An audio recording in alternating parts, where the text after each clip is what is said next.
స్పందించి అంతర్రాష్ట్ర రహదారి నుండి గుడుమ రైల్వే స్టేషన్కు బీటీ రోడ్లు వేయిస్తున్న రైల్వే శాఖ అధికారులు, అలాగే విశాఖపట్నం నుండి రాయ్గఢ్ వెళ్లే పలు ట్రైన్లకు 1వ ప్లాట్ఫామ్కు వచ్చే విధంగా కూడా రైల్వే శాఖ అధికారులు వెంటనే చర్యలు చేపట్టాలని విన్నవించుకుంటున్నామని అన్నారు. ఫిబ్రవరి 1వ తేదీన ధర్నా చేస్తున్నామని గతంలో చెప్పడం జరిగింది. కాబట్టి బీటీ రోడ్లు వేస్తున్న నేపథ్యంలో ఈరోజు జరిగే ధర్నాను విరమించుకుంటున్నామని సిపిఎం పార్టీ జిల్లా కమిటీ సభ్యులు కొల్లి సాంబమూర్తి తెలియజేశారు. పార్వతీపురం మన్యం జిల్లా కొమరాడ మండలానికి అతి సమీపంలో గుమ్మర రైల్వే స్టేషన్ ఉందండి. ఈ రైల్వే స్టేషన్ సంబంధించి పార్వతీపురం నుండి కూనేరు వరకు అంతరాష్ట్ర రహదారికి 1 కిలోమీటర్ దూరం ఉంటుందండి. ఈ కిలోమీటర్ దూరంలో గతంలో రైల్వే అధికారులు తారు రోడ్ వేశారు.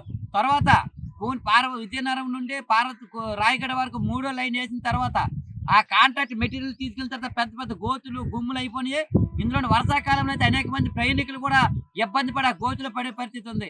ఇలాంటి సందర్భంలో సిపిఎం పార్టీ ఆధ్వర్యంలో అనేక విధాలుగా కలెక్టర్ కార్యాలయంలో వినతిపత్రాలు ఇచ్చాము, రైల్వే శాఖ అధికారులు ఇచ్చాము 5-6 సార్లు ధర్నాలు చేసిన నేపథ్యంలో అలాగే కలెక్టర్ గారికి ఈ నెల జనవరి 24వ తేదీన పార్వతీపురం మన్యం జిల్లా ఐటీడీ పీఓ గారికి వినతిపత్రం ఇవ్వడం జరిగింది. ఏంటంటే ఈ అంతరాష్ట్ర రహదారి నుండి గుమ్మర రైల్వే స్టేషన్కి రహదారి కోతులను పూర్తి చేయాలని, అలాగే గుమ్మర రైల్వే స్టేషన్కి సమీపంలో 40 గిరిజన గ్రామాలకు సంబంధించిన ఓవర్ బ్రిడ్జి కింద నుండి ఓవర్ బ్రిడ్జిలో రైల్వే బ్రిడ్జి కింద నీరు తొలగించాలని చెప్పి వినతిపత్రం ఇవ్వడం జరిగింది. దీనికి సంబంధించి ఈ నెల ఫిబ్రవరి 1వ తేదీలో కానీ ఈ రోడ్డు మరమ్మతు పనులు కానీ చేపట్టకపోయినా ఆ నీరు తొలగించకపోయినా 1వ తారీఖు ఆందోళన చేస్తామని చెప్పి చెప్పడం జరిగింది. ఆ విధంగా రోడ్డు పనులు నిన్న మొదలెట్టారండి. ఇదంటే తారు రోడ్డు వేస్తున్నారు. ఆ నీరు కూడా ఓవర్ బ్రిడ్జి కింద నీరు కూడా తొలగించారు. కాబట్టి ఈ రోజు జరుగుతున్న ధర్నాన్ని విరమించుకుంటున్నాం. ఈ సందర్భంగా రైల్వే శాఖ అధికారులకి ప్రత్యేక ధన్యవాదాలు తెలియజేస్తున్నాం. అదే స్ఫూర్తితో ఈ రోజు 1వ ప్లాట్ఫారం ఉందండి.